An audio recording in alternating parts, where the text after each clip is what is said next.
Ayan, meron kami dito. Uy. Tarang.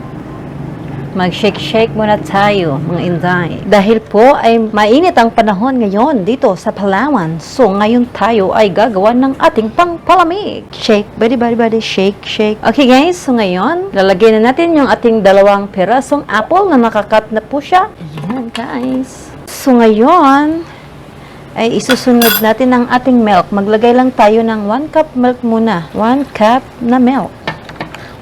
At tatakpan muna natin ang ating shake. Okay? Ready, get it, go! Naglalagay tayo ng dates. Yung ating 10 kapirasong dates. Tinanggalan ko na siya ng buto, guys. Yes, ilalagay natin. Okay? At isama din natin ang ating ice bebe. Yan. Kung gusto nyong wag lagyan ng ice, so pwede rin po. Kung gusto nyong malamig, dahil sa mainit na panahon, so samahan nyo na ng ice. Dahil mainit ang panahon ngayon, so ako ay magsishake ng malamig. At ibuhos ko na lahat ang aking milk. Na 2 cups na to lahat guys ang aking milk. Sa 2 medium size ng apple.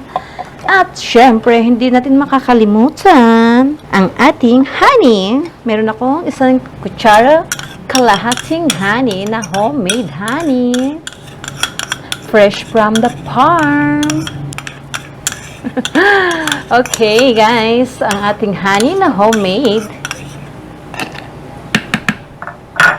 Okay, guys. So, ngayon, tayo ay mag-shake, rattle na, guys. Shake na natin.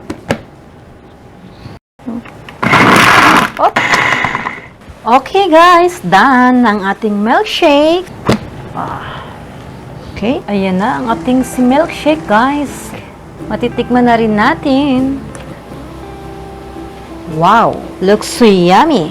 Okay guys, ito ang aking itong mayaman, magsusya. Titikman na natin ang ating milkshake. Ang sarap-sarap niya guys. Yummy.